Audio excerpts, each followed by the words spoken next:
नमस्कार दोस्तों, स्वागत है आप सभी का अपने YouTube channel new Gurukul centre of excellence पर। उम्मीद करते हैं आप सब अच्छे से होंगे और अपनी पढ़ाई को कंटिन्यू किए होंगे। तो आज है 8 अगस्त और आज हम यहाँ पे देखेंगे कि 8 अगस्त से रिलेटेड जो करंट अफेयर हैं उनके महत्वपूर्ण प्रश्नों को देखेंगे और उस पर चर्चा करेंगे, उसका विश्लेषण करेंगे। तो शुरू करने से पहले चलिए हम यहाँ पे कल का जो करंट अफेयर था उसके बारे में एक बार रिवाइज़ कर लेते हैं और फिर आगे बढ़ते हैं। तो कल का जो पहला क्वेश्चन था, विश्वनाथन को पछाड़कर भारत का नंबर 1 शतरंज खिलाड़ी कौन बना?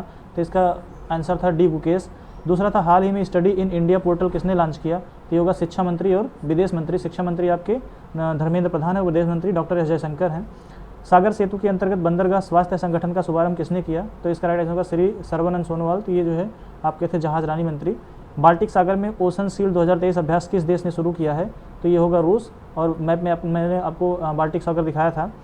संयुक्त 5G परीक्षण के लिए कौन सा IIT भारतीय रेलवे के साथ समझौता ज्ञापन पर हस्ताक्षर करता है? तो इसका राइट आंसर होगा IIT मद्रास।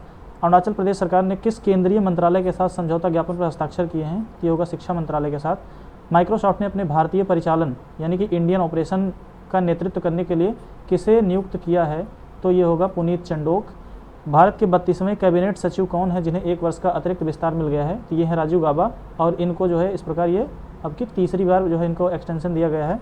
हाल ही में किस मराठी कवि का 80 वर्ष की आयु में निधन हो गया? तो ये थे नामदेव धोंधो महानोर और इनको जो है पद्मश्री से नवाजा गया था। आप लोग कमेंट करके बताइए कि जो नामदेव धोंधो महानोर है इनको पद्मश्री कब दिया गया था। और ये कल वाले सीरीज़ का जो लास्ट क्वेश्चन था, सेबी ने किसका ब्रोकिंग लाइसेंस रद्द किया है? तो ये ऑप्शन था इसमें जो राइट आंसर होगा MMTC। तो चलिए बिना किसी देरी के आगे बढ़ते हैं हम।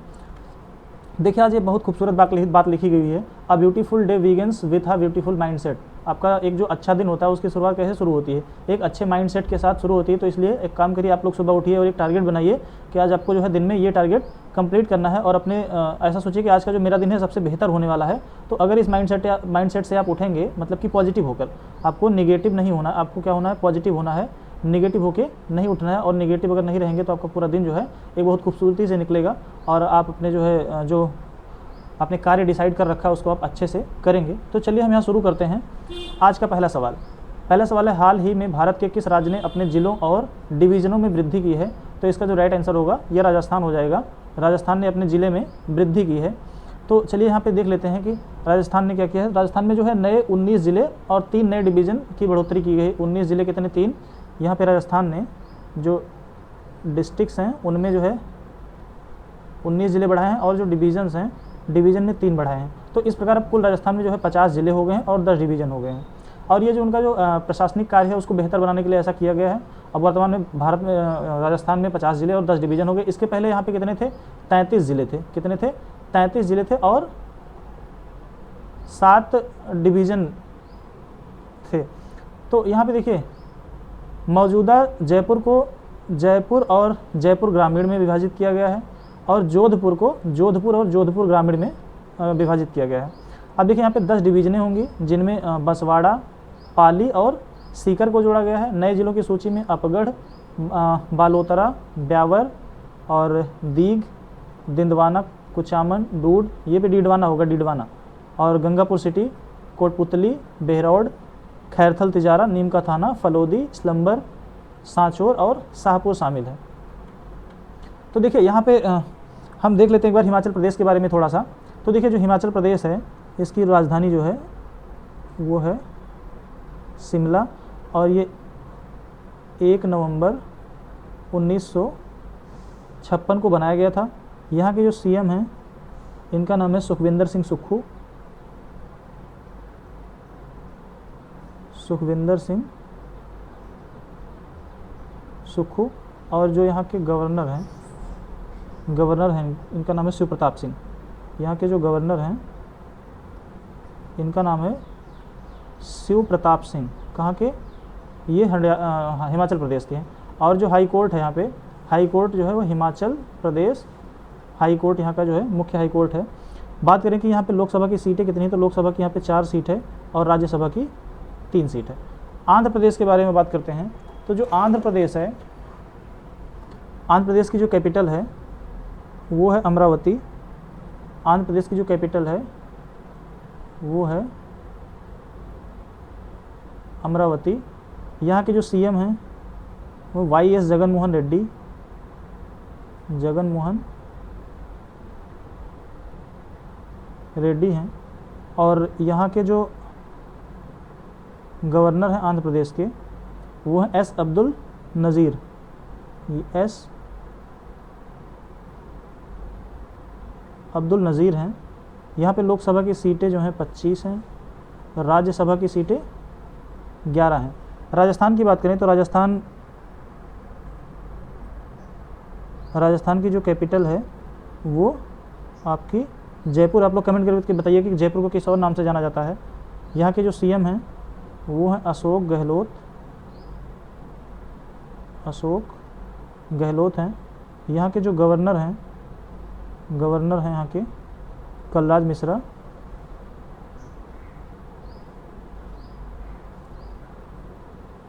मिश्र जो है यहाँ के गवर्नर हैं। यहाँ का जो हाई कोर्ट है वो राजस्थान हाई कोर्ट यहाँ का मेन हाई कोर्ट है। लोकसभा की जो सीटें हैं वो 25 हैं और राज्यसभा की सीटें जो हैं वो 10 हैं। ठीक है, अब यहाँ पे लास्ट आता है महाराष्ट्र। तो महाराष्ट्र जो है मध्य प्रदेश, महाराष्ट्र नहीं मध्य प्रदेश है। जो एमपी है इसकी जो कैपिटल है वो है भोपाल और यहाँ के जो सीएम हैं शिवराज सिंह चौहान हैं। शिवराज सिंह चौहान हैं। यहाँ के जो गवर्नर हैं वो हैं मघुभाई सी पटेल। मघुभाई सी पटेल हैं। और यहाँ का जो हाई कोर्ट है वो मध्य प्रदेश हाई कोर्ट यहाँ का हाई कोर्ट है। लोकसभा की सीटों की बात करें तो लोकसभा में 29 सीटें हैं और राज्यसभा में 11 सीटें हैं। टोटल यहाँ पे राज्यसभा में 11 सीटें हैं। तो आपको यहाँ से कम 4 या 5 क्वेश्चन मिल जाते हैं। तो एक बार फिर से यहाँ पे इसको हम एक बार देख लेते हैं। हाल ही में भारत के किस राज्य ने अपने ज़िलों में और डिवीजनों में वृद्धि की है? तो यहाँ पे हो जाएगा राइट आंसर आपका ये सी, राजस्थान की। राजस्थान ने अपने ज़िलों में वृद्धि की और इस प्रकार अब राजस्थान में कितने हो गए हैं? राजस्थान में हो गए हैं 50 ज़िले और 10 डिवीज़न हो गए हैं। ठीक, चलिए आगे चलते हैं।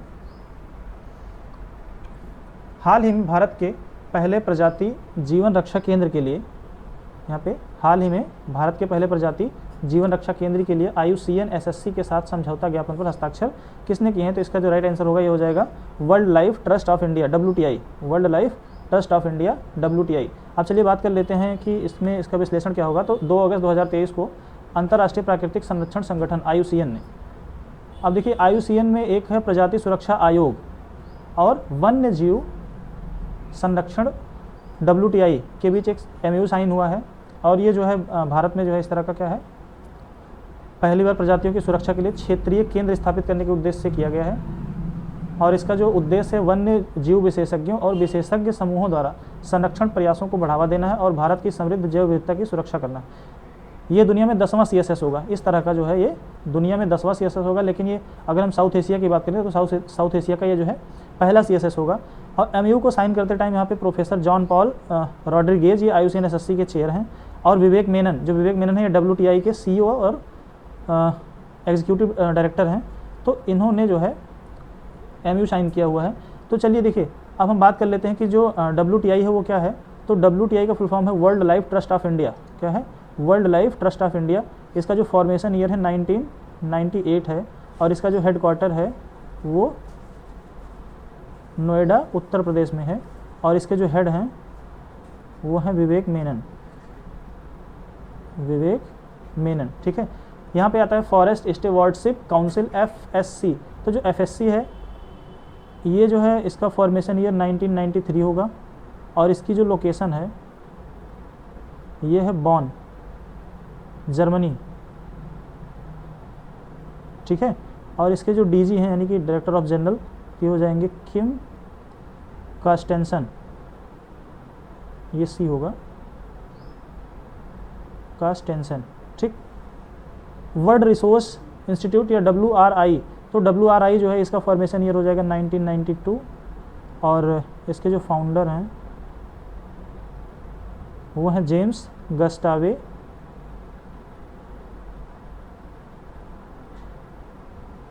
या गस्टेव जो आप प्रोनाउंस कर लें, स्पेट, SPETH।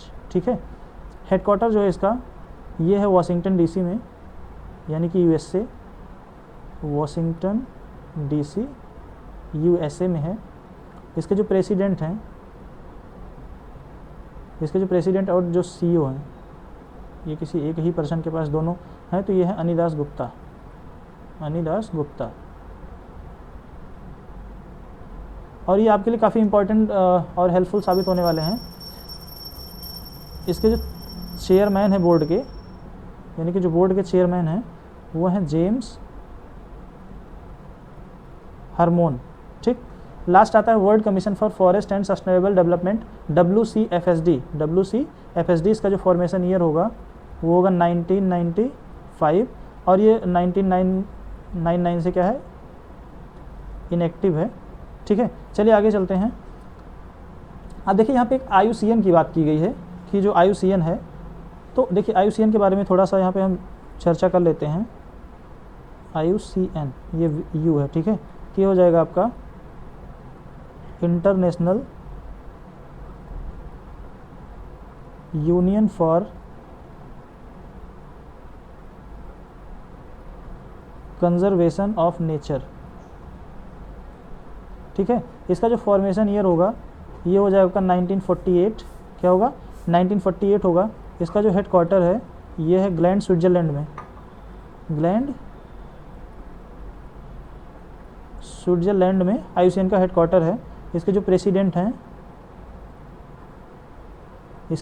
इनका नाम है राजन अल मुबारक, राजन अल मुबारक।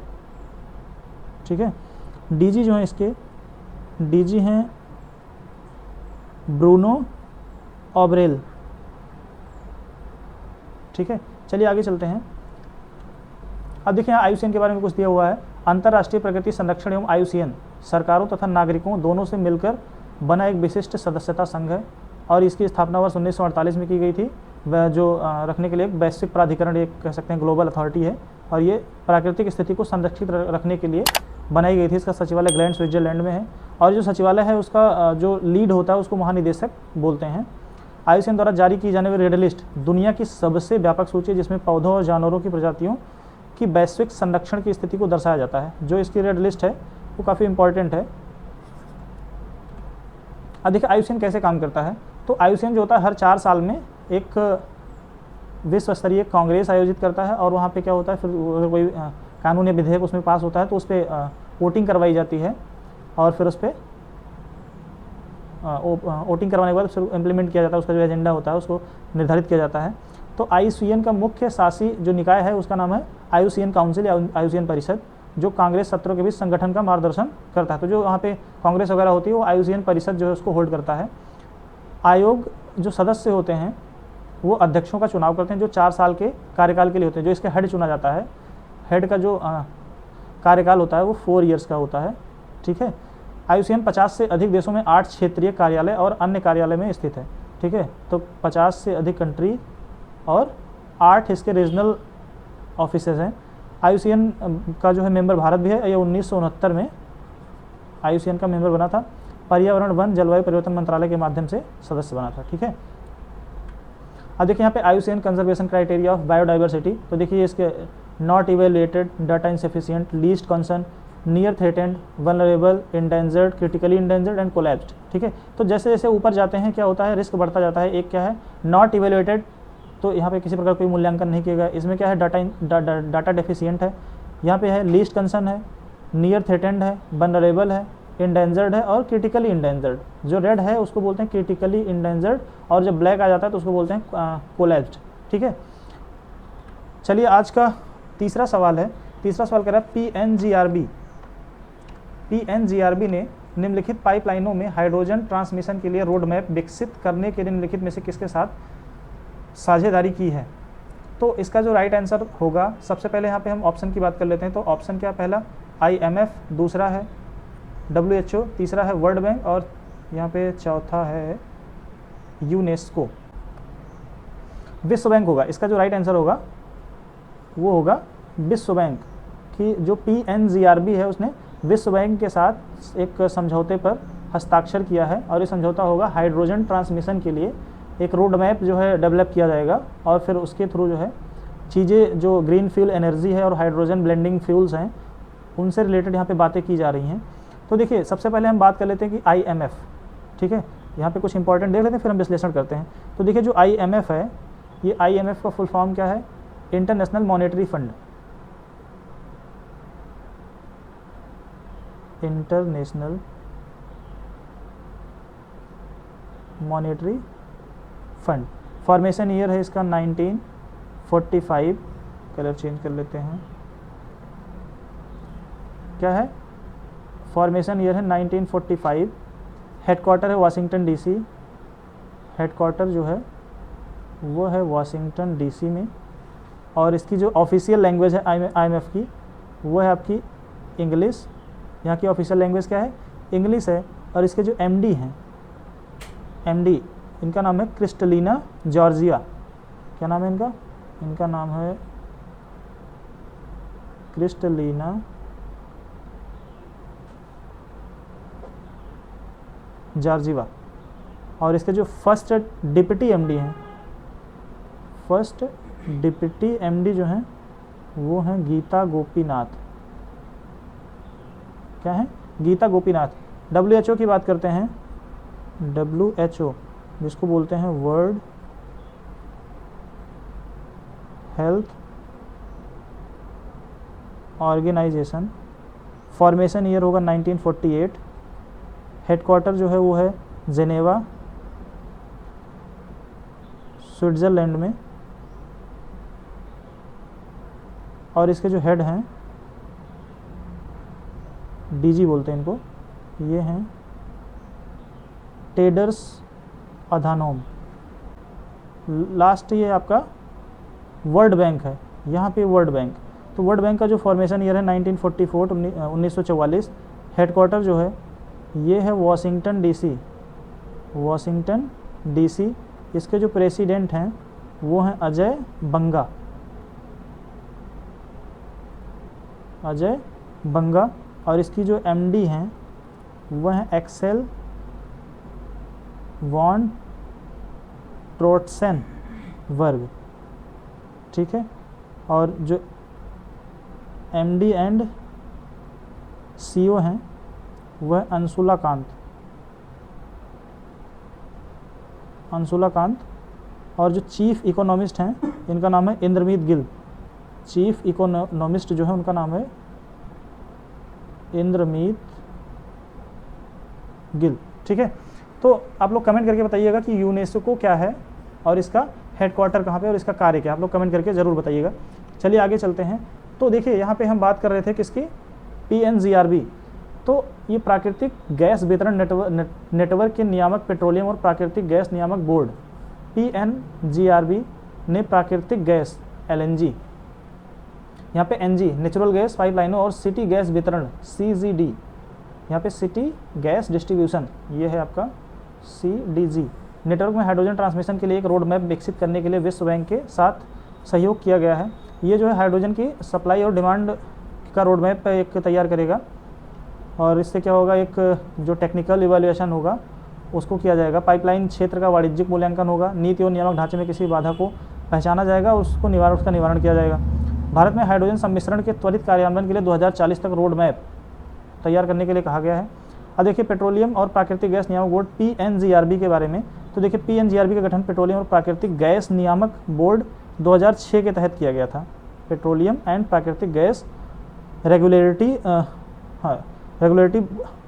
बोर्ड के द्वारा 2006 में किया गया था और ये एक एक्ट था। ये जो एक्ट था 2006 का था, उसके द्वारा PNGRB का गठन किया गया था। इसके जो अध्यक्ष हैं डॉक्टर अनिल कुमार जैन है और मुख्यालय जो है नई दिल्ली में है।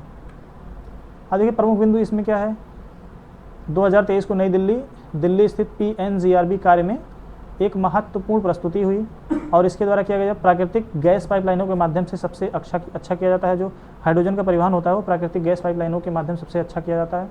और इसका अध्ययन का उद्देश्य PNGRB बोर्ड द्वारा अधिकृत NG पाइपलाइनों में हाइड्रोजन मिश्रण की तकनीकी और व्यावहारिक व्यवहार्यता विकसित करना।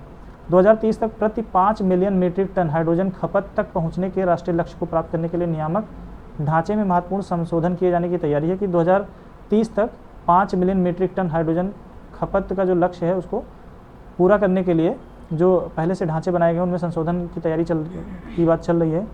PNRGB ने 3 सिटी गैस डिस्ट्रीब्यूटर्स CGD को अपने संबंधित लाइसेंस प्राप्त क्षेत्रों में नेचुरल गैस में हाइड्रोजन मिश्रण करने की भी अनुमति दी है। यहाँ पे 3 डिस्ट्रीब्यूटर्स को PNGRB ने जो है अनुमति दे दी है और कम दबाव वाले मध्यम घनत्व पॉलीथीन नेटवर्क में नेचुरल गैस में 5% तक हाइड्रोजन इंजेक्शन हासिल किया जाएगा। और इसका जो मेन एम है वो ग्रीन फ्यूल एनर्जी को बढ़ावा देना है और जो एक एनर्जी की प्रॉब्लम है उसको सॉल्व करना है। अगला क्वेश्चन है, किस प्रोजेक्ट को प्रोजेक्ट टाइगर के साथ PT&E के रूप में विलय कर लिया गया है? तो यहाँ पे बताना है आपका कि प्रोजेक्ट टाइगर के साथ किस और प्रोजेक्ट को ऐड किया गया। तो देखिए यहाँ पे T for tiger, E for elephant. तो प्रोजेक्ट टाइगर के साथ क्या किया गया है? प्रोजेक्ट टाइगर के साथ प्रोजेक्ट एलिफेंट को मर्ज कर दिया गया है। तो इसका राइट आंसर हो जाएगा आपका ये प्रोजेक्ट एलिफेंट। और जो प्रोजेक्ट एलिफेंट है ये आया था 1992 में। प्रोजेक्ट एलिफेंट आया था 1992 में। प्रोजेक्ट आपका ये गेंडा आया था यानी कि प्रोजेक्ट राइनोसॉर्स, तो ये आया था आपका 2005 में। प्रोजेक्ट क्रोकोडाइल आया था 1975 में और प्रोजेक्ट वल्चर आया था 2006 में। और आपका जो प्रोजेक्ट टाइगर है ये आया था 1973। ठीक है, तो यहाँ पे देखिए पर्यावरण, वन और जलवायु परिवर्तन मंत्रालय MOEFCC, कमेंट करके बताइए इसके मिनिस्टर कौन हैं? इसके मिनिस्टर कौन है आप लोग कमेंट करके जरूर बताइएगा। अप्रैल 2023 में 2 प्रमुख संरक्षण कार्यक्रमों अर्थात प्रोजेक्ट टाइगर और प्रोजेक्ट एलिफेंट डिवीजन को मर्ज करने की घोषणा की गई है। अच्छा, इसका जो आदेश आया था जून 2023 में आया था, लेकिन अब मर्ज कब किया गया? इधर किया गया है ये अगस्त में। मर्ज करने से दोनों परियोजनाएं 2023-24 से सामान्य, मतलब अब दोनों का जो बजट आएगा वो कैसा आएगा, वो यानी कि जो इनका वित्त पोषण, जो इनके लिए फंड्स इशूज़ होते हैं वो दोनों के लिए अब क्या होंगे? एक जैसे होंगे। लेकिन यहाँ पे ये नहीं कहा गया कि प्रोजेक्ट टाइगर और प्रोजेक्ट एलिफेंट के लिए कितना कितना दिया जाएगा, बस खाली बोल दिया गया कि दोनों का अब जो बजट आएगा वो साथ में आएगा। वन उप महानिदेशक अतिरिक्त यहाँ पे प्रोजेक्ट टाइगर ADGF-PT को फिर से डिजाइन किया गया है, जो अब ADGF-PT एंड E, मतलब कि ये क्या होंगे? अब ये आपके हो जाएंगे ADGF project tiger and elephant, जबकि वन महानिरीक्षक और प्रोजेक्ट डायरेक्टर PE, यहाँ पे प्रोजेक्ट एलिफेंट और PTE प्रोजेक्ट टाइगर और एलिफेंट डिवीजन के डिविजनल हेड होंगे और वे ADGF, अब देखिए यहाँ पे क्या ADGF PT और E को रिपोर्ट करेंगे। अब देखिए यहाँ पे 2 पोस्ट की बात की जा रही है, एक क्या होगी ADGF PT और E। अभी देखो ये संयुक्त रूप से ना प्रोजेक्ट टाइगर और एलिफेंट को जब मर्ज किया गया तो इसकी एक संयुक्त पोस्ट बनी है ADGF। इनको रिपोर्ट कौन करेगा? तो इनको रिपोर्ट करेंगे कि वन महानिरीक्षक और प्रोजेक्ट डायरेक्टर PE और PTE डिविजनल के डिविजनल हेड होंगे और ये जो है इनको क्या बोलते हैं, ADGF को रिपोर्ट करेंगे। 2023-24 में PT और PE योजनाओं का मिलाकर कुल जो बजट था 331 करोड़ था। 2022 में ये कम था। 2022 में देखिए यहाँ पे 2023-24 में PT और PE योजनाओं का मिलाकर बजट 331 करोड़ रुपए है। यह 2022 के बजट से यहाँ पे थोड़ा सा उल्टा हो गया, ये वाला होगा 2023-24 का और ये होगा आपका, इसको नोट कर लीजिएगा, 2022 का। अब देखिए इसमें क्या है, PT के लिए 300 करोड़ और एलिफेंट के लिए 35 करोड़। हालांकि 2022-23 में PT और प्रोजेक्ट एलिफेंट के लिए मिलाए गए बजट कुल 220 करोड़ रुपए थे, जो केवल आवंटित राशि के करीब 2/3 है।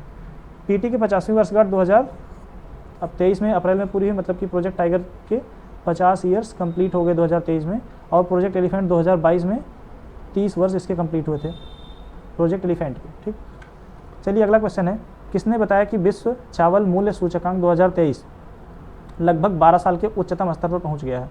तो इसका पहला ऑप्शन है American Farm Bureau Federation, B option है नेशनल FFA ऑर्गेनाइजेशन, सी है CGIAR और डी है FAO।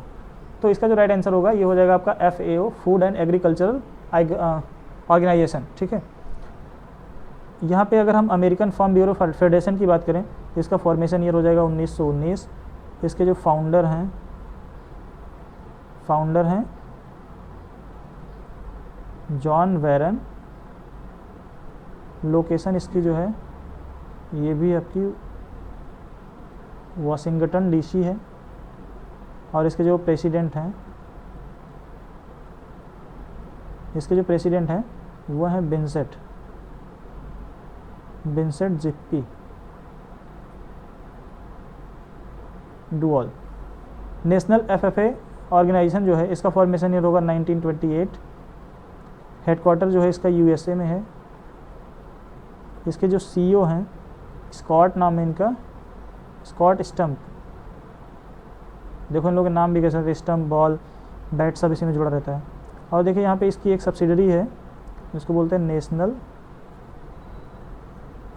एफएफए एडवाइज़र। तो जो नेशनल एफएफए है इसके जो एडवाइज़र हैं वो हैं डॉक्टर ट्रेविस पार्क, ठीक है। और इसके जो नेशनल एफएफए के जो प्रेसिडेंट हैं उनका नाम है एंड्रयू सीवेल।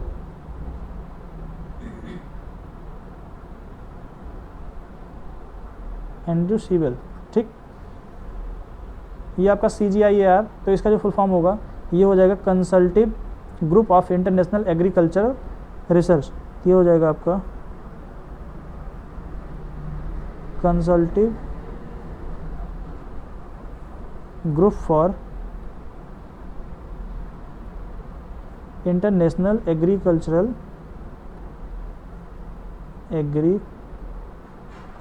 रिसर्च, ठीक। फॉर्मेशन ईयर इसका जो होगा 1971 होगा। क्या होगा? 1971 होगा। और FAO जो है इसका जो फुल फॉर्म है फूड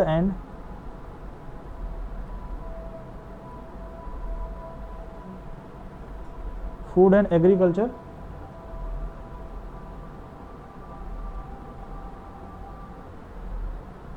ऑर्गेनाइजेशन। इसका जो फॉर्मेशन ईयर होगा 1945 है। और इसके जो DG हैं वो हैं क्यू डोंग्यू, ठीक। अब देखिए यहाँ पे जो रिपोर्ट आई है उसके बारे में थोड़ी सी चर्चा कर लेते हैं। तो संयुक्त राष्ट्र खाद्य एवं कृषि संगठन FAO का संपूर्ण चावल मूल्य सूचकांक जुलाई 2023 में 2.8% बढ़कर 129.7 अंक हो गया, जबकि जून 2023 में 126.2 अंक था। FAO खाद्य मूल्य सूचकांक वैश्विक स्तर पर कारोबार वाली खाद्य वस्तुओं की अंतर्राष्ट्रीय कीमतों में मासिक परिवर्तन को ट्रैक करता है। अब देखिए चावल पर भारत ने प्रतिबंध लगा दिया है। भारत चावल का एक बड़ा निर्यातक देश है जो दुनिया के चावल निर्यात का 40% निर्यात है, कि जितना एक्सपोर्ट होता है वर्ल्ड में, जितना एक्सपोर्ट होता है, एक्सपोर्ट का 40% कहाँ से? इंडिया से एक्सपोर्ट होता है। इसके बाद थाईलैंड जो है, थाईलैंड में 30% हिस्सा और वियतनाम में 9% हिस्सा शामिल है। जुलाई 2023 में भारत सरकार ने घरेलू आपूर्ति को बढ़ावा देने और आगामी त्यौहार सीजन के दौरान कीमतों को स्थिर रखने के लिए गैर बासमती सफ़ेद चावल का निर्यात बंद कर दिया। तो यहाँ पे देखिए बासमती को छोड़कर बाकी जितने भी चावल हैं सबके एक्सपोर्ट पर क्या कर दिया है? बैन कर दिया है। बैन क्यों किया है? ताकि जो हमारी घरेलू जो सप्लाई है वो पूरी हो सके, डोमेस्टिक सप्लाई को पूरी की जा सके, क्योंकि अभी देखो त्यौहार के सीज़न आने वाले हैं। तो जो चावल की कीमत है उसमें वेरिएशंस ना देखने पड़े या फिर उसकी प्राइस में हाइक ना आए, इसलिए जो है बैन कर दिया गया है। इसके अतिरिक्त 30 नवंबर 2023 तक डी ऑयल चावल की भूसी के निर्यात पर भी प्रतिबंध लगा दिया गया था, जिससे पहले निर्यात की अनुमति थी। तो यहाँ पे देखिए डी ऑयल चावल की जो भूसी थी ये नवंबर 2023 के पहले की अनुमति है, लेकिन नवंबर 2023 के बाद इसकी एक्सपोर्ट पे बैन कर दिया गया है। भारत, थाईलैंड, वियतनाम, कंबोडिया और पाकिस्तान चावल के प्रमुख निर्यातकों में से एक हैं। चीन, फिलीपींस, बेनिन, सेनेगल, नाइजीरिया और मलेशिया स्टेपल के प्रमुख आयातक हैं। ठीक, यहाँ पे FAO की बात करें तो इसके जो महानिदेशक हैं क्यू डोंग्यू हैं, मुख्यालय रोम इटली में है और ये 1945 में इसका फॉर्मेशन ईयर होगा। चलिए आगे चलते हैं। कौन सा देश सार्वजनिक स्वास्थ्य समस्या के रूप में ट्रैकोमा को ख़त्म करने के लिए WHO द्वारा मान्यता प्राप्त 18वां देश बन गया है? ऑप्शन ए है ईरान, ऑप्शन बी है इराक, ऑप्शन सी है दक्षिण अफ्रीका और ऑप्शन डी है आपका पाकिस्तान। तो इसका राइट आंसर होगा इराक। इराक ने जो है ट्रैकोमा को ख़त्म करने के बाद इसने क्या किया है? एक 18वां देश बन गया है जिसको WHO से मान्यता मिली है। इराक की राजधानी बगदाद है, यहाँ की करेंसी है इराकी दिनार और यहाँ के जो प्राइम मिनिस्टर हैं उनका नाम है मोहम्मद सिया अल सुडानी। क्या नाम है इनका? मोहम्मद सिया अल सुडानी है। तो देखिए बात कर लेते हैं ईरान की, या फिर ईरान की बात करने से पहले हम थोड़ा इसके चर्चा कर लेते हैं कि ट्रैकोमा के बारे में क्या है। तो 31 जुलाई 2023 को इराक ने सार्वजनिक स्वास्थ्य समस्या के रूप में ट्रैकोमा को ख़त्म करने के लिए WHO से मान्यता प्राप्त की है 18वें देश के रूप में। मतलब इससे पहले 17 देशों ने ट्रैकोमा को ख़त्म कर लिया था, अभी 18वां देश बन गया जिसको सर्टिफिकेट मिल गया कि ट्रैकोमा को आपने भाई सब खत्म कर लिया है। ये उपलब्धि हासिल करने वाला पूर्वी भूमध्य क्षेत्र का कैसा देश है? 5वां देश है। पूर्वी भूमध्य क्षेत्र का 5वां देश है। और ये यहाँ पे देखिए इस तरह का एक ये 50वें देश भी है। वो किस चीज़ के लिए? कम से कम एक उपेक्षित उष्णकटिबंधीय रोग यानी कि NDT को ख़त्म करने के लिए से WHO द्वारा 50वां। तो देखो ट्रैकोमा के लिए ये 18वां देश बना है और NDT के लिए ये 50वां देश है। देखिए ट्रैकोमा के बारे में थोड़ा सा बात करें। ट्रैकोमा क्या है? तो जो ट्रैकोमा है ये जो ट्रैकोमा होता है ये मुख्य रूप से आँख की सतह और पलक के अंदर को प्रभावित करता है। आँख या नाक के स्राव के सीधे संपर्क से या फोमाटाइट्स, यहाँ पे फोमाइट्स है, ये आँख या नाक के स्राव के सीधे संपर्क से या फिर फोमाइट्स या फिर जो मक्खियाँ होती हैं या फिर कह सकते हैं कि अप्रत्यक्ष रूप से किसी के तौलिया कपड़े जैसी जो पॉल्यूटेड थिंग्स होती हैं उनके यूज़ करने से ये फैलता है। समय के साथ यह पलकों की आँखों में यानी कि आँखों की पलकों में अंदर की ओर धकेलने का कारण बनता है, इसलिए हर पलक झपकते ही वह नेत्र गोलक से टकराते हैं। ट्रैकोमा के इस रूप को ट्राइकियासिस कहा जाता है। यदि इसका इलाज नहीं किया गया तो ट्राइकियासिस अंधापन का कारण बन सकता है। इसकी सुरक्षित रणनीति है कि इसमें जो ट्रैकोमाइट्स या ट्राइकियासिस के इलाज के लिए सर्जरी शामिल होती है इसमें, या संक्रमण को कम करने के लिए एंटीबायोटिक्स या जो और भी दवाएं दी जाती है। तो एंटीबायोटिक्स में एजिथ्रोमाइसिन वगैरह दी जाती है यहाँ पे, और कुछ और इसके जो प्रिकॉशंस हैं, चेहरे की सफाई, पर्यावरण में सुधार, विशेष रूप से पानी और स्वच्छता तक पहुँच में सुधार करना है। ठीक है। अब देखिए यहाँ पे ईरान है, ईरान के बारे में थोड़ा सा बात कर लेते हैं। जो ईरान है, ईरान की जो कैपिटल है वो है तेहरान। ईरान की जो कैपिटल है वो है तेहरान। यहाँ की जो ऑफिशियल लैंग्वेज है वो है पर्शियन यानी कि फ़ारसी, यहाँ की जो लैंग्वेज है। यहाँ के जो प्रेसिडेंट हैं वो हैं इब्राहिम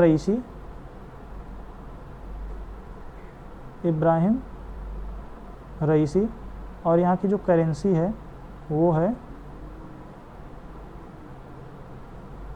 ईरानियन रियाल। ठीक। इराक की बात करें तो इराक की जो कैपिटल है वो है बगदाद, और यहाँ की जो ऑफिशियल लैंग्वेज है वो है अरबी यानी कि अरेबिक, और इसी को बोलते हैं कुर्दिश, इसी को कुर्दिश बोलते हैं।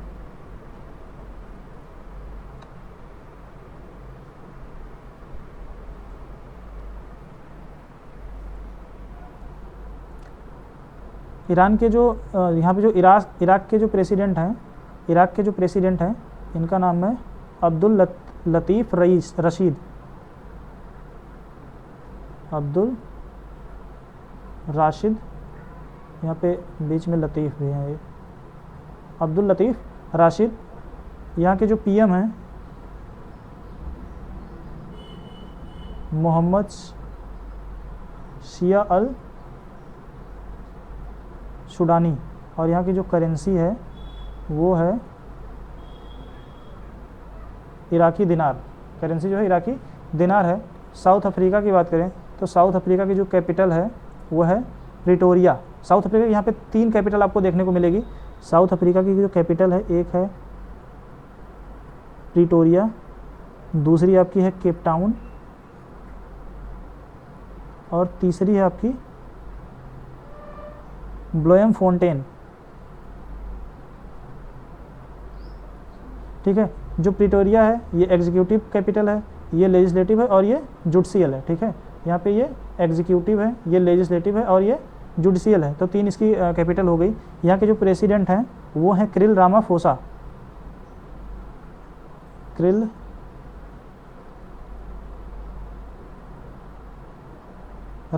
हैं, और यहाँ के जो डिप्टी प्रेसिडेंट हैं वो हैं पॉल मसाटिल।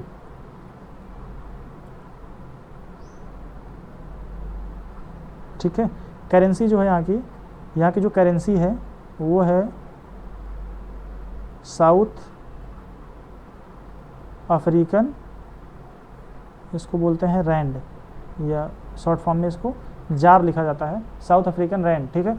पाकिस्तान की बात करें तो पाकिस्तान की कैपिटल जो है हमारी, ये प्यारा सा पाकिस्तान, इस्लामाबाद इसकी कैपिटल है। और यहाँ की जो ऑफिशियल लैंग्वेज है वो है उर्दू और इंग्लिश है। यहाँ के जो प्रेसिडेंट हैं, प्रेसिडेंट यहाँ के आरिफ अलवी, प्रेसिडेंट आरिफ अलवी हैं। और यहाँ के जो पीएम हैं वो हैं शहबाज शरीफ, ठीक है। यहाँ की जो करेंसी है वो है पाक रुपया, यानी कि पाकिस्तानी रुपया, पाक रुपये यहाँ की करेंसी है। अब नेक्स्ट आता है नाबार्ड। नाबार्ड ने 2023-24 के लिए नाबार्ड ने 2023-24 के लिए RIEDF के तहत किस राज्य को 1974 करोड़ रुपए मंजूर किए हैं? ऑप्शन ए है उत्तर प्रदेश, ऑप्शन बी है राजस्थान, ऑप्शन सी है मध्य प्रदेश, ऑप्शन डी है केरल। तो इसका राइट आंसर होगा राजस्थान। नाबार्ड ने राजस्थान के लिए RIEDF के तहत 1974 करोड़ रुपए इशू किए हुए हैं। तो चलिए देख लेते हैं क्या है इसमें। तो नाबार्ड जो है इसको बोलते हैं कि राष्ट्रीय कृषि और ग्रामीण विकास बैंक, NABARD, इसका फुल फॉर्म आप लोग बताइएगा। हिंदी मैंने बोल दिया है राष्ट्रीय कृषि और ग्रामीण विकास बैंक। नाबार्ड ने 2023-24 के लिए ग्रामीण बुनियादी ढांचा विकास निधि RIDF के तहत राजस्थान सरकार को 1974.7 करोड़ रुपए मंजूर किए हैं। राजस्थान के अजमेर, यहाँ पे ध्यान देना, राजस्थान के अजमेर, जालौर और कोटा जिलों में 3 ग्रामीण पेयजल आपूर्ति परियोजनाओं के लिए 930.44 करोड़ रुपए का बजट स्वीकृत किया है। राजस्थान के रेगिस्तानी और आदिवासी क्षेत्रों में 676 ग्रामीण सड़कों के निर्माण के लिए 926.48 करोड़ रुपए मंजूर किया है। राजस्थान के सभी जिलों में 104 पशु अस्पतालों और 431 उपकेंद्रों की स्थापना के लिए 117.5 करोड़ रुपए आवंटित किया है। पेयजल आपूर्ति परियोजनाओं से 2500 गांवों के लगभग 2.87 लाख घरों को स्वच्छ और पीने योग्य पानी उपलब्ध करने की उम्मीद है यहाँ पे। जबकि ग्रामीण सड़क परियोजनाओं से 12 जिलों के 1229 गाँवों में कनेक्टिविटी में सुधार होगा। नाबार्ड सूक्ष्म सिंचाई निधि से 740 करोड़ रुपए की सहायता से 4.2 लाख हेक्टेयर भूमि को सूक्ष्म सिंचाई के अंतर्गत लाने में राजस्थान सरकार को भी सहयोग दे रहा है। कोटा और बूंदी जिलों में 450 किलोमीटर की दूरी तक मिट्टी की नहर लाइनिंग के निर्माण के लिए 623.38 करोड़ रुपए आवंटित किए हैं। नाबार्ड भारत का शीर्ष विकास बैंक है, जिसकी स्थापना 1982 में टिकाऊ और न्याय संगत कृषि और ग्रामीण विकास को बढ़ावा देने के लिए संसद के एक एक्ट के द्वारा की गई थी। कब? 1982 में ये जो नाबार्ड है इसकी स्थापना की गई थी। ठीक, अब देखिए यहाँ पे उत्तर प्रदेश की बात करें तो Uttar Pradesh capital Lucknow, formation year 1950, जिले 75, मंडल डिवीज़न 18 और यहाँ के जो गवर्नर हैं इनका नाम है आनंदीबेन पटेल। सीएम जो हैं श्री योगी आदित्यनाथ या योगी बाबा। ठीक है, लोकसभा में सीटें कितनी हैं? 80, राज्यसभा की 31, हाई कोर्ट यहाँ पे आपका इलाहाबाद हाई कोर्ट हो जाएगा, ये ALD लिख दे रहा हूँ मैं, इलाहाबाद हाई कोर्ट। इसकी एक खंडपीठ या एक ब्रांच जो है कहाँ पे है? यहाँ पे लखनऊ में। ठीक है, केरल की बात करें तो केरल जो है इसकी राजधानी तिरुवनंतपुरम, फॉर्मेशन ईयर 1956। इसमें डिस्ट्रिक्ट जो हैं 14 हैं। यहाँ के जो गवर्नर हैं वो हैं आरिफ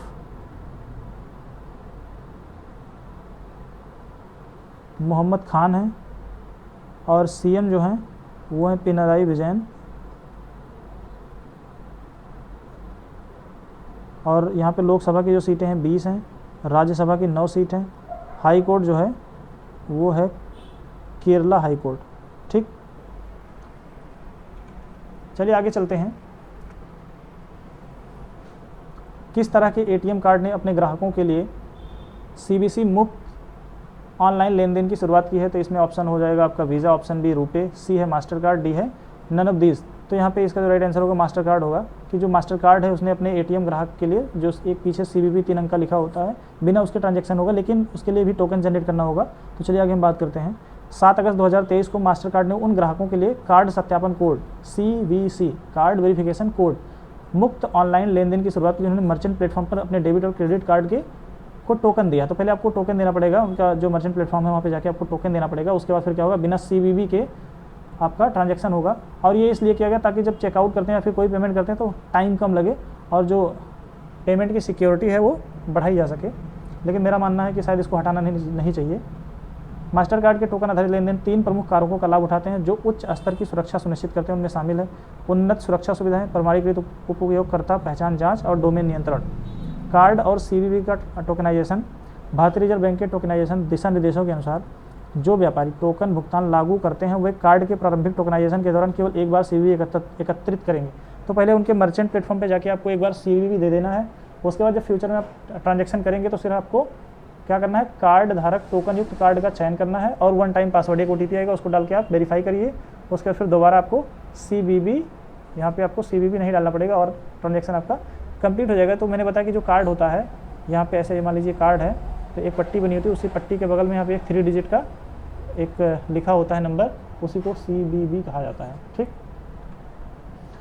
नेक्स्ट है ONGC ने मुंबई क्षेत्र से कच्चे तेल की बिक्री के लिए किसके साथ पहला अनुबंध हस्ताक्षर किया है? ऑप्शन है IOCL, ऑप्शन B है HPCL, ऑप्शन C है BPCL और ये D है रिलायंस पेट्रोलियम। जो राइट आंसर होगा ये BP, यहाँ पे इसका जो राइट आंसर होगा ये हो जाएगा आपका BPCL। ONGC ने मुंबई क्षेत्र से कच्चे तेल की बिक्री के लिए किसके साथ? BPCL Bharat petroleum corporation limited के साथ अनुबंध पर साइन किए हैं। अब देखिए यहाँ पे पेट्रोलियम और प्राकृतिक गैस मंत्रालय, कमेंट करके बताइए इसके मिनिस्टर कौन है? इसके मिनिस्टर कौन है? एक महारत्न केंद्रीय सार्वजनिक क्षेत्र उपक्रम PSU है। Oil and natural gas ONGC ने एक महारत्न PSU Bharat petroleum corporation limited BPCL के साथ एक टर्म कॉन्ट्रैक्ट में प्रवेश किया है। यह अनुबंध पिछले आवंटन तंत्र की जगह घरेलू कच्चे तेल के लिए विपणन और मूल्य निर्धारण को स्वतंत्रता देने के भारत सरकार के फैसले के बाद आया है। ठीक, ONGC ने नई व्यवस्था को अपना लिया है और मुंबई ऑफशोर कच्चे तेल की पहली नीलामी सफलतापूर्वक आयोजित की है।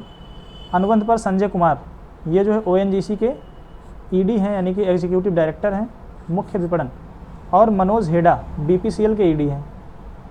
सूचना प्रौद्योगिकी IT ने मुंबई महाराष्ट्र में ONGC NBP ग्रीन हाइट्स पर हस्ताक्षर किए हैं। तो यहाँ पे 2 लोग थे, संजय कुमार ये ONGC के ED यानी कि एग्जीक्यूटिव डायरेक्टर, और ये मनोज हेडा BPCL के ED यानी कि यहाँ पे ये IT के। ठीक, तो BPCL और ONGC 1976 से एक साथ में काम कर रहे हैं। BPCL मुंबई में रिफाइनरी में ONGC के साथ कच्चे तेल का प्रसंस्करण करती है। जो BPCL है ये ONGC के साथ मुंबई में जो क्रूड ऑयल निकलता है उस पर क्या करती है, प्रोसेस करती है। ठीक, तो देखिए यहाँ पे हम थोड़ा सा चर्चा कर लेते हैं IOCL के बारे में। तो जो IOCL है इसका फुल फॉर्म है इंडियन ऑयल कॉर्पोरेशन लिमिटेड। इसका जो फॉर्मेशन ईयर है तो सबसे पहले देखिए 1958 में ये बनाई गई थी, लेकिन उस टाइम पे इसका नाम IOCL नहीं था, उसका नाम था उस टाइम पे इंडियन रिफाइनरीज लिमिटेड। लेकिन 1959 में इसका नाम कर दिया गया IOCL, Indian oil corporation limited. इसका जो हेडक्वार्टर है वो है न्यू दिल्ली में, और इसके जो चेयरमैन हैं वो उनका नाम है श्रीकांत माधव वैद्य। ठीक, HPCL की बात करें तो जो HPCL है, HPCL का फॉर्मेशन ईयर हो जाएगा 1974। हेडक्वार्टर जो है ये आपका मुंबई महाराष्ट्र में है, और इसके जो CMD हैं पुष्प कुमार जोशी। इसके जो CMD इनका नाम है पुष्प कुमार जोशी। BPCL की बात करें, Bharat petroleum corporation limited, formation year 1976। Headquarter इसका भी मुंबई महाराष्ट्र में इसका हेडक्वार्टर है, और इसका जो चेयरमैन और MD हैं एक ही पर्सन है, चेयरमैन एंड जो MD हैं वो एक ही पर्सन है, G कृष्ण कुमार। ठीक है, लास्ट आता है रिलायंस पेट्रोलियम। तो जो रिलायंस पेट्रोलियम है ये 2008 में बनाया गया था। इसका दूसरा नाम है जियो BP या फिर Reliance BP mobility limited, Reliance BP mobility limited, ठीक है। और इसके जो है मुकेश अंबानी साहब जो हैं ऑनर हैं, ठीक। हेडक्वार्टर जो है वो अहमदाबाद गुजरात में है। अब देखिए ऑयल एंड नेचुरल गैस के बारे में, इसके जो चेयरमैन और CEO हैं अरुण कुमार सिंह है। हेडक्वार्टर न्यू दिल्ली में है। इस्टेब्लिश हुई थी 14 अगस्त 1956।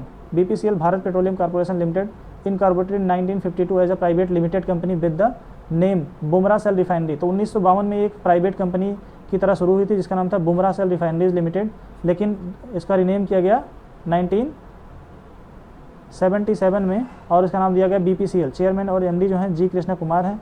मुंबई महाराष्ट्र में इसका हेडक्वार्टर है। यहाँ पे लास्ट है T20 विश्व कप 2022 के विजेता एलेक्स हेल्स, जिन्होंने अंतर्राष्ट्रीय क्रिकेट से संन्यास ले लिया, किस देश से हैं? तो इसका राइट आंसर होगा इंग्लैंड। ये इंग्लैंड के हैं एलेक्स हेल्स, जिन्होंने अंतर्राष्ट्रीय क्रिकेट से संन्यास ले लिया है। अब देखिए T20 अंतर्राष्ट्रीय विश्व कप के विजेता अलेक्जेंडर डेनियल हेल्स, ये जो है दाएं हाथ के बल्लेबाज हैं और 4 अगस्त 2023 को इन्होंने इंटरनेशनल क्रिकेट से संन्यास ले लिया और इन्होंने घरेलू और फ्रेंचाइजी क्रिकेट से अभी खेलना बंद नहीं किया, यानी कि जो फ्रेंचाइजी क्रिकेट्स होंगे और जो इनके होम क्रिकेट होंगे उसको ये लोग मतलब ये खेलेंगे। हेल्स ने नाबाद 86 रन बनाए, जिससे इंग्लैंड ने ऑस्ट्रेलिया में T20 विश्व कप 2022 सेमीफाइनल में भारत पर जीत हासिल की थी। तो भारत जो है इंग्लैंड से सेमीफाइनल में हारा था और इन्होंने उस टाइम पे 86 रन जो है स्कोर किए थे। दाएं हाथ के बल्लेबाज का जन्म यहाँ पे इनका जन्म दिया हुआ है, देख लीजिएगा, हिलिंगडन यूनाइटेड किंगडम में हुआ था। इन्होंने अपना जो डेब्यू किया था अगस्त 2011 में मैनचेस्टर UK में भारत के खिलाफ T20 मैच में किया था। सबसे पहले T20 मैच में किया था। 2014 में अपना जो है वनडे का डेब्यू किया था और वो भी भारत के ही खिलाफ था। उन्होंने अपना आखिरी वनडे 2019 में वेस्ट इंडीज़ के खिलाफ खेला। तो देखिए इन्होंने अपना T20 का डेब्यू किया था भारत के खिलाफ, वनडे का डेब्यू 2014 में भारत के खिलाफ किया था और 2019 में इन्होंने अपना आखिरी वनडे खेला था। इसके अलावा 2015 में दक्षिण अफ्रीका के खिलाफ टेस्ट डेब्यू किया था। 2015 में इन्होंने साउथ अफ्रीका के साथ टेस्ट डेब्यू किया और आखिरी टेस्ट किसके साथ 2016 में पाकिस्तान के साथ खेला था, ठीक। करियर की बात करें तो हेल्स ने सभी प्रारूपों T20, वनडे और टेस्ट में टोटल 156 मैच खेले हैं इंग्लैंड के लिए। इन्होंने 156 मैच खेले हैं और टोटल 5066 रन बनाए हैं। 75 T20 खेले हैं जिसमें से 1 शतक और 12 अर्धशतक के साथ 274 रन बनाया है। 70 इन्होंने वनडे इंटरनेशनल मैच खेले हैं जिसमें 6 शतक और 14 अर्धशतक के साथ 2419 रन बनाया है और 11 टेस्ट मैच में इन्होंने 5 अर्धशतक के साथ 573 रन मारा है। वो 2016 में UK के नॉटिंघम में पाकिस्तान के खिलाफ 171 रन बनाकर इंग्लैंड के लिए दूसरे सबसे बड़े व्यक्तिगत वनडे स्कोरर थे, ठीक। अब देखिए यहाँ पे एक डे दिया हुआ है, national bone and joint day 2023 अगस्त 4। तो देखिए national bone and joint day मनाया गया है 4 अगस्त 2023 को। Bone and joint day, be bone टेस्टिक कीप ज्वाइंट इलास्टिक। तो बस आज का वीडियो यहीं पे ख़त्म करते हैं। आप लोग कमेंट करके ज़रूर बताएं कि आज का वीडियो कैसा रहा। अच्छा लगा हो तो लाइक करना ना भूलें, साथ में शेयर कर दीजिएगा और कमेंट तो एटलीस्ट कर दिया करिए कि कम से कम पता तो चले कि आप लोग देख रहे हैं कि नहीं देख रहे हैं। तो कमेंट कर दीजिए और लाइक करिए और हाँ, चैनल पे जो नए हो चैनल को सब्सक्राइब ज़रूर करें ताकि आपको जो है वीडियोस मिलती रहें। सब्सक्राइब के साथ साथ जो बेल का आइकन है उसको ज़रूर दबा दीजिएगा ताकि हर वीडियो का नोटिफिकेशन आपको मिलता रहे। तो बस आज का वीडियो यहीं पे समाप्त करते हैं। अपनी पढ़ाई को कंटिन्यू रखिए और मिलते हैं कल एक नए वीडियो के साथ। तब तक के लिए आपका धन्यवाद, बहुत बहुत धन्यवाद।